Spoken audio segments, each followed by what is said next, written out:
Saludos, saludos familia. Aquí estamos, nos encontramos en la Universidad Ocorí. Hemos invadido la oficina del doctor Moral.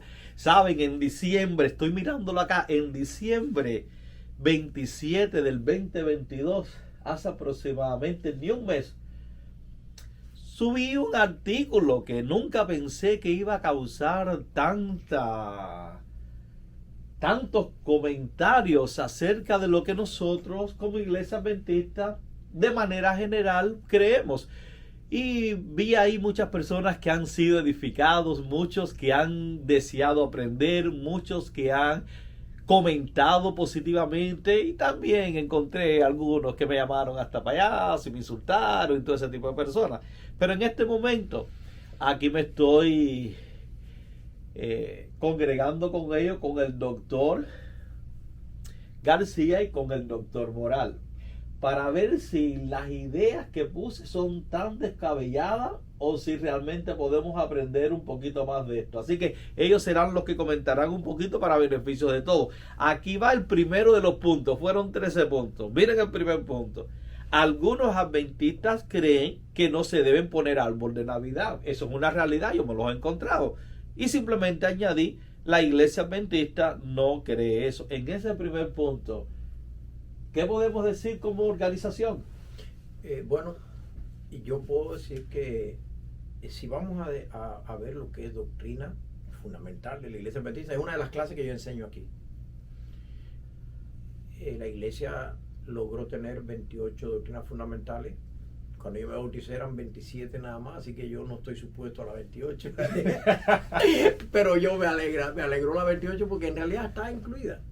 Era que no creyéramos que se necesitaba un exorcismo especial para cuando tú te bautizas, ¿no?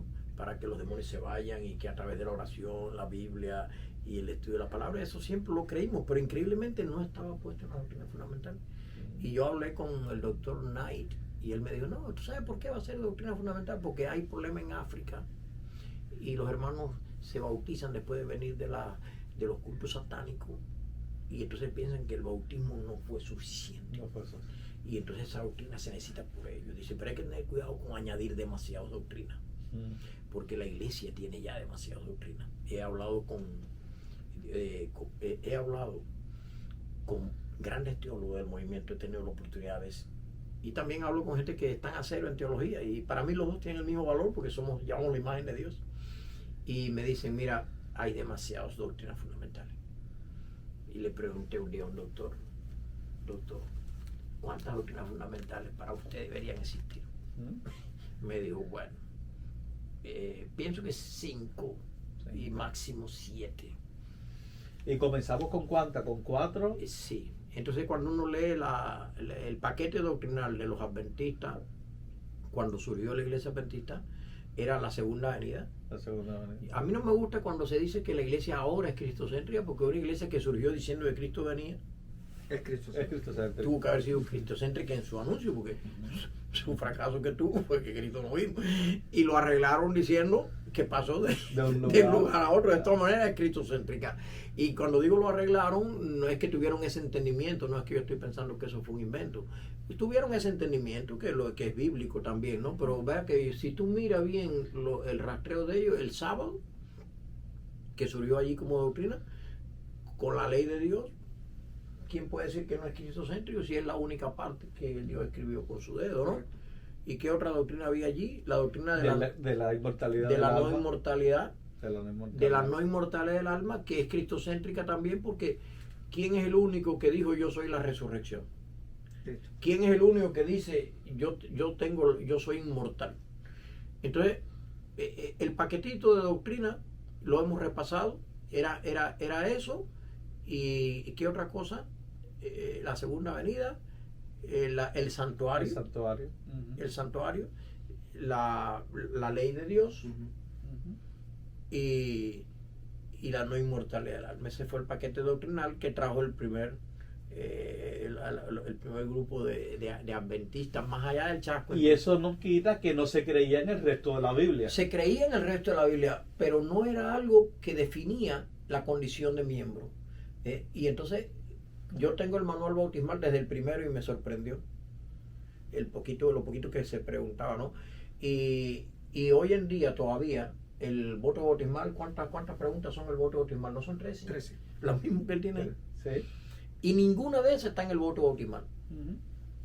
Entonces nosotros tenemos que comprender que lo que no está en el voto bautismal, porque mira, yo tuve, tú preguntaste por la Navidad, ahora mismo vamos a entrar, pero yo tuve un asunto con alguien que venía para decirme que la ordenación de la mujer, si se practicaba, era una apostasía y que estábamos renunciando a la salvación.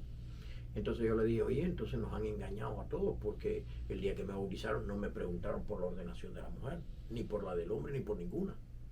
Entonces nos engañaron porque me dijeron que ese día mi nombre estaba escrito en el árbol de la vida y que estaba salvo. Entonces aquí hay un componente ético. Si eso es un asunto de salvación, entonces realmente hemos engañado a la gente. Y aquí ninguno de esos puntos se lo preguntaron a nadie el día que le bautizaron. Ujú. Y ese día le dijimos que habían recibido a Cristo y que habían recibido la salvación. Entonces tenemos que ser consistentes con lo que nosotros enseñamos, qué es doctrina fundamental y qué no es fundamental. Y le he preguntado también a adventistas, oye, de las 28 doctrinas, estoy hablando de las 28 ahora, ¿todas son igual de fundamentales para ti? No he encontrado todavía a alguien que me diga que sí. Sí, sí. Todos me dicen, no, todas no son iguales de fundamentales. Hay unas más, las ponemos en escalas, ¿no? Y nosotros estamos diciendo, esas son las fundamentales. Y en el voto bautismal va a 13. Y es totalmente, mire, soy el pastor moral, y es totalmente inmoral tratar de exigirle a las iglesias más allá de lo que se le pidió en el voto bautismal. Eso es totalmente inmoral. Alguien puede incluso ir a una corte y decir, miren, me pusieron ahí de pie, me dijeron que levantara la mano a estos 13 puntos, y mire, ahora me dicen que si pongo un árbol de Navidad voy fuera de la iglesia, que si esto, que si aquello, que si me he visto así, que si me he visto asado, que si tengo que ser vegano, cosas que pueden tener un valor en sí mismas y se puede respetar de un lado y se puede respetar de otro, pero que tenemos que tener cuidado con hacer las dogmas de fe. Y cuando estamos hablando, al menos me refiero cuando estamos hablando más o menos de la posición de la iglesia, es porque hay una posición generalizada, y me estoy refiriendo más bien a la página oficial de la Iglesia Adventista del Séptimo Día. Por ejemplo, cuando llegas a la página oficial de la Iglesia Adventista, pues ahí puedes ver que el mismo presidente, y en la página oficial dice que la Iglesia Adventista no tiene una posición oficial con relación prácticamente a la Navidad, pero a la vez enfatiza y dice los statements de Elena White, donde dice que cada iglesia debe tener un arbolito de Navidad donde se colocan ofrendas, Correcto. donde llegamos a las diferentes instituciones de la iglesia adventista y tienen sus arbolitos de Navidades. Estoy hablando de entidades de organización de la iglesia. Entonces, esa es una de las preguntas. Eso no envía un statement de lo que nosotros practicamos y creemos que no es antibíblico como iglesia. Por ejemplo, yo nunca he llegado a una de las iglesias o a la página de la conferencia general donde dice nosotros creemos que el día de oración puede ser cualquiera, usted puede escoger el domingo y el lunes porque Dios creó todos los días, ¿no? Es claro en lo que es la posición del sábado, pero a la vez también cuando son otras cosas que no se vuelven doctrina, seguimos creyendo en la Biblia. Y cuando repasamos el lugar de la Navidad y cómo nosotros vemos la Navidad, creo que es una posición que nosotros creemos como iglesia también, a pesar de no ser una doctrina de las 28. No sé si tiene sentido. Bueno, a mí me llamó la atención, y quiero que dejemos hablarlo. No.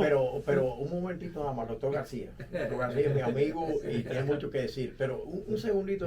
Un paréntesis, ya se dieron cuenta, no vamos a llegar a las 13, es más, vamos a Mire, terminar con esta solamente en este video. Mira, pero esto es importante porque Cuando tiene yo que ver era con niño, doctrina. mira, cuando yo era niño en una iglesia de campo, como era la iglesia de Mina, pero que tenía gente que ganaba los concursos bíblicos nacionalmente, él lo sabe. Y yo fui campeón también nacional de la Biblia, los que vivieron en mi generación lo saben, eso es cuando el mundo era joven. Y ahí de la Biblia la gente sabía. Y yo nunca soñé que iba a vivir en una generación donde había un grupo de personas opuestos a la Navidad. Nunca soñé con eso. De niño yo oía aquellos villancicos y veía aquel árbol en el centro de la plataforma y pastores ultra consagrados que yo conocía, algunos de ellos ya se han ido a la tumba, y nunca pensábamos que iba a haber alguien que se levantara contra esas cosas. Tengo que decir esto. A ponerse a la idea de celebrar el oponerse a nacimiento. esa idea. Yo no vi eso en demasiados años.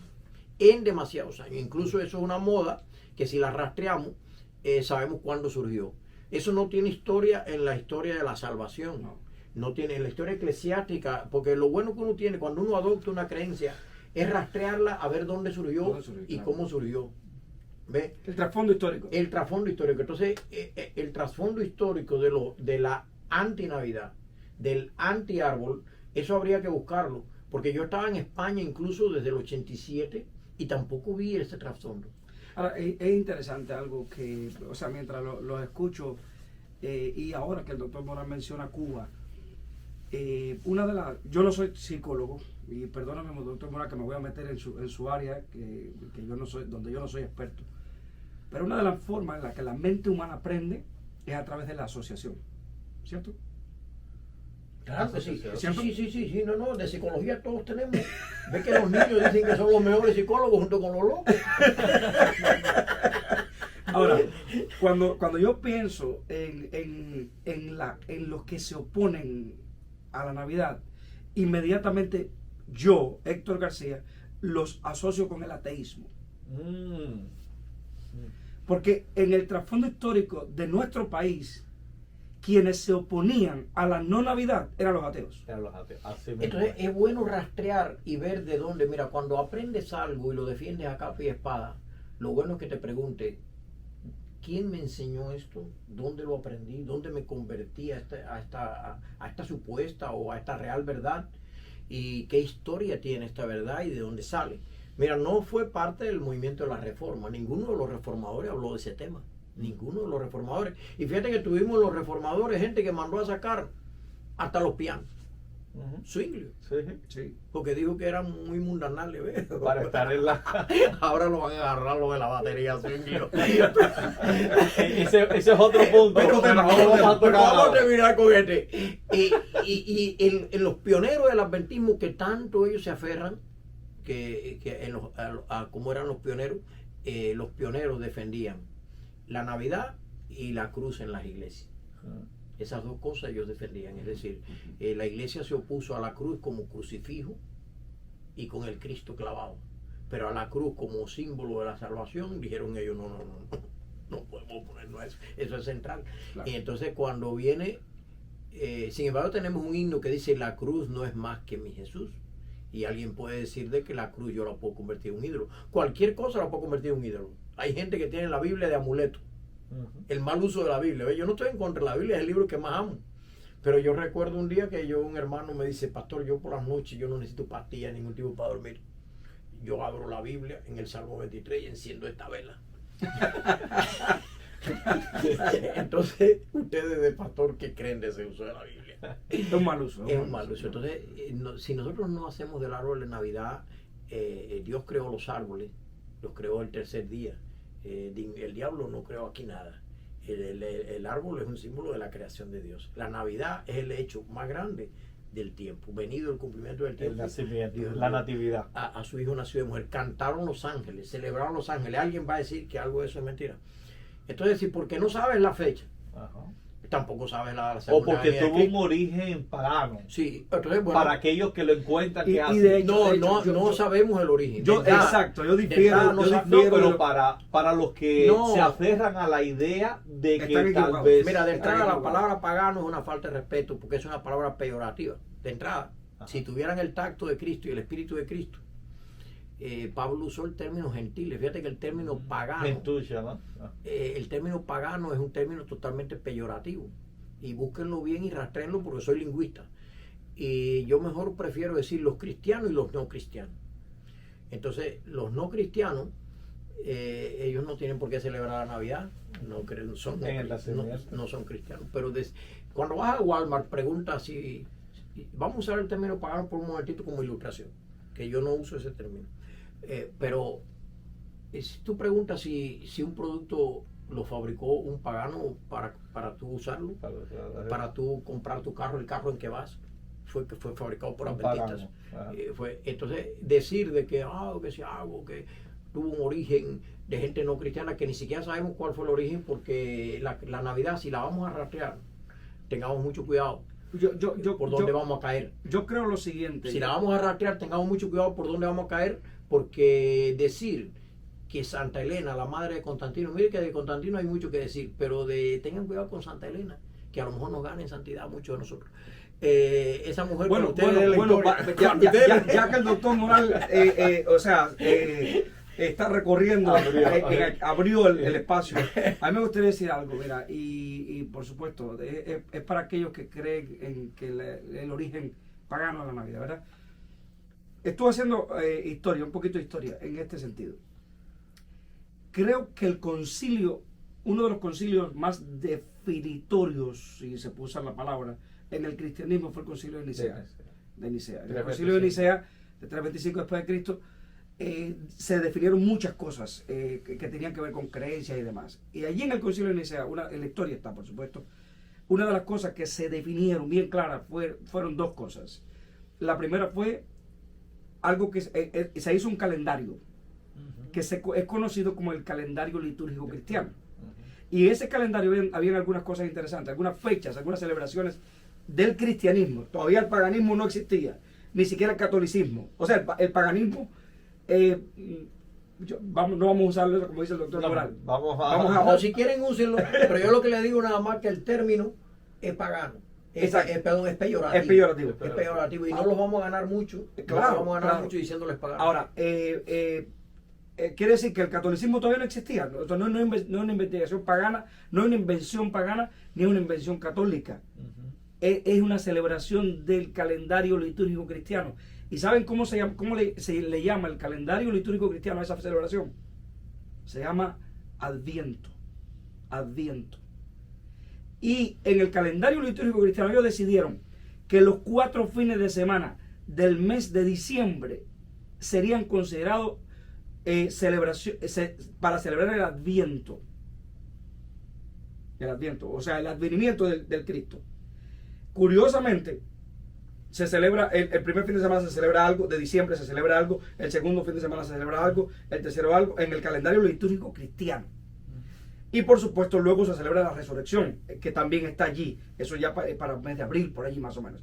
Estas dos cuestiones se definieron en el concilio de Nicea en el año 325 después de Cristo y se conformó el calendario litúrgico cristiano. ¿Dónde está mi problema con los cristianos de aquel tiempo y con ese calendario? Ellos dedican 4 fines de semana a celebrar el Adviento, pero no incluyen dentro del Adviento, o sea, lo único que incluyen es el primer advenimiento de Cristo. Ahí, en mi opinión, le falta algo, ¿verdad? Porque ¿de qué nos vale celebrar el primer advenimiento si no tengo la seguridad del segundo advenimiento? Es ahí donde está mi único problemita con el calendario litúrgico cristiano, es ese. Ahora, yo llegué a una conclusión, y esto es un sermón que yo predico, ¿no? Especialmente en esa época del año, en Navidad, para aclarar algunas dudas. Mi primera conclusión fue: no es pecado tener un calendario. Es necesario tener un calendario. Imagínate que nosotros no tuviéramos estamos en la universidad, está comenzando las clases, un semestre más. ¿Y cómo usted sabe que va a comenzar el semestre? Calendario. Porque tenemos que tener un calendario. Los judíos tenían un calendario. Y diferentes calendarios, está el académico. Claro. Exactamente. Mira, entonces, tener un calendario no es malo. Poder poner fechas en las cuales celebrar no es malo, no es pecado. Entonces, los cristianos del primer, segundo, tercer siglo celebraron siempre el advenimiento de Cristo, el primero, y nosotros ahora, teniendo más luz con respecto a la revelación de la palabra de Dios, no celebramos solamente el primero, celebramos el segundo. Porque tan importante es el primero como el segundo. Pero ¿qué podríamos decir? Algunos de los argumentos. Si lo que celebramos es el evento, ¿verdad? El nacimiento, dice, ¿por qué tiene que ser, por qué escoger el 25 de diciembre si puede ser en cualquier fecha del año? El día que usted nació, si usted no lo sabe, hay gente que no sabe en qué día nacieron y ahora hay que negarles que puedan celebrar su cumpleaños, porque como no se sabe, pues hay que decirle, tú no celebres nada, ¿no? Entonces, decirle a la persona, bueno, te casaste y amas a tu esposa, entonces celebra todos los días, porque todos los días son iguales, ¿no? Y con ese método lo usarían también para el sábado mucho. Bueno, todos los días son de Dios, Dios es creador todos los días, y yo celebro cualquier día. Si se eligió ese día y la gente está más abierta ese día, está más susceptible de que se le hable de Jesús. Elena White que todo el mundo la usa en la iglesia adventista, pero pocos van a lo que ella directamente dijo. Yo no estoy usando la cita ahora porque son 100,000 páginas y hay que la busquen, pero estoy seguro que lo dijo. Dijo, ¿será posible que tengan la mente tan cerrada que se oponga a celebrar el evento más grande del tiempo? Así es. La verdad que Elena White, que se alegren que está muerta. Porque sí les dio duro. No es una cita, porque el otro día oí a alguien decir, no, es que una cita, esa del árbol, dice que es para que se le ponga, que lo haya en cada iglesia, porque se ponga ofrenda de pro templo. Eso es verdad, porque yo busqué esa cita, pero son más de 100 citas, no es una ni es dos.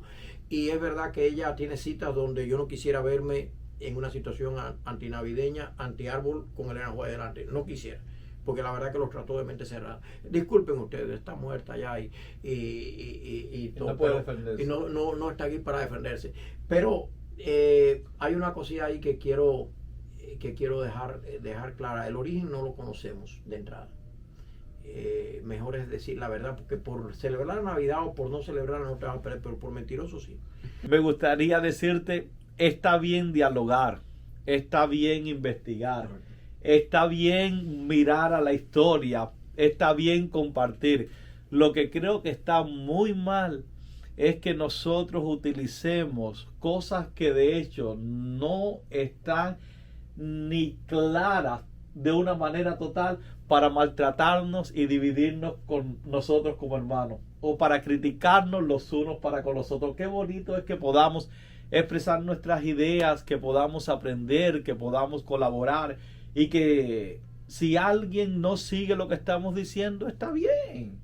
Aquí nosotros no creemos que somos infalibles, creemos, y esto sí lo creemos, que el único aquí infalible Dios. Es Dios. Todos nosotros somos seres falibles que compartimos lo que hemos aprendido. Así que le voy a permitir una vez más al doctor Moral, ya le estamos agradeciendo al doctor García, que nos dejen con algo, que nos puedan motivar a tal vez indagar y a no dejarnos llevar por corrientes que lejos de unir lo que hacen es dividir. Y gracias por este pedacito. Sí, no vamos a poder llegar a las 13, de seguro que no, pero si al menos llegamos a esta claridad, creo que las 13 serían aclaradas. Y luego vamos a hacer una con relación al remanente con el doctor Lee, ya que él es de esta universidad también, y a él se le pidió que escribiese el capítulo de introducción en el libro El Remanente.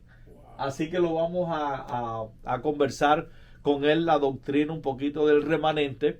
Pero mientras tanto, le agradecemos a Dios por este privilegio que hemos tenido de estar aquí con estos dos gran líderes que en este momento están compartiendo con nosotros lo que ellos han aprendido. No sé quién le gustaría comenzar con el último, algo que nos podamos quedar, que no sea de ayuda y beneficio para cada uno de nosotros. Yo aprecio mucho los comentarios que el doctor García ha hecho, porque vinieron muy bien, y aquí que nos hayas traído a este tema. Y yo creo que siendo el departamento que nuestro querido pastor Ibarra lleva, diversidad e inclusión, nosotros no vamos a ir a meterle un árbol de Navidad en su casa a la fuerza. Pero de que Dios creó los árboles el tercer día, no se lo achaquen al diablo, por favor. El diablo aquí no hizo nada. De que esa estrella de Belén apareció y Mateo la describe. ¿Ve? Ahora yo voy a decir no, porque Lucas no describe la estrella, porque la estrella no voy a creer en ella, porque nada más la describe Mateo. Y entonces digo, bueno, yo no voy a creer en los pastores porque nada más lo dice Lucas. Los pastores, ¿ve? Eso es lo que se celebra aquí en Navidad, que si el pastorcito, que si el pesebre, cosas que son de la Biblia, que han pasado a ser emblemas tradicionales del cristianismo, y que nos vayamos a oponer en eso, que el año entero nadie menciona la palabra fagne, que es pesebre, que la menciona Lucas, que nadie menciona la palabra estrella en todo el año, que nadie menciona a los pastores, y que en ese momento se le dedique un tiempo a esos hechos tan memorables de la historia de la salvación. Reflexionen un poquito en eso, y yo voy a aconsejar una cosa: seleccionemos nuestra batalla. Nuestra lucha no es contra sangre y carne. Te veo de sangre y carne. Te veo de sangre y carne. Yo no tengo lucha con ustedes. La Biblia dice que cuando tú tengas una lucha, míralo bien a ver si es de sangre y carne. Nuestra lucha no es contra sangre y carne, es contra principados, contra potestades. Y yo creo que el diablo sí que no va a celebrar la Navidad. Yo no he visto al diablo en ninguna celebración de Navidad en la que yo he estado. No he visto el diablo. Ni creo que el diablo va a poner un árbol de Navidad en una estrella. No creo que él va a hacer nada de eso. Porque él no tiene motivo para celebrar El nacimiento. el nacimiento. O sea, ese es su funeral. Entonces vamos a batallar con el diablo. Vamos a batallar con el diablo. Y seleccionemos nuestra batalla. Lo que sea de Cristo, hermano, gloria al Señor. Amén. Gracias, doctor Moral. Bueno, yo digo, mis palabras serían, si es bíblico, porque el nacimiento de Cristo es bíblico, si en la pluma inspirada, en este caso Elena de White, no lo condena, entonces ¿quién soy yo para condenarlo, verdad? Hagamos de esto un momento de celebración. Y yo creo algo interesante, está registrado en el Evangelio según San Juan, capítulo 3, en un diálogo de Jesús con Nicodemo. Jesús le dijo a Nicodemo: si yo fuera levantado, a todos os traeré a mí mismo. O sea, creo que la Navidad o esta época del año es un momento para exaltar y levantar a Cristo, ¿verdad? Y si nosotros levantamos a Cristo en esta época del año y en cualquier época del año o en cualquier momento de nuestra vida, grandes cosas van a ocurrir. Cristo será levantado y mucha gente va a conocerlo, y eso es lo más importante. Levantemos a Cristo. Amén, amén, amén, amén. Con esto concluimos y te decimos, no pretendemos ser concluyentes, solamente hemos compartido, pero permite que el Maestro por excelencia, el Espíritu Santo, pueda trabajar en cada uno de ustedes, y que recuerde que nosotros no somos inspirados, nosotros somos iluminados, y eso es un tema para otra ocasión. Correcto. Que Dios te bendiga, y te saludamos desde la Universidad Oxford, Amén. poniendo siempre a Dios Amén. en primer lugar.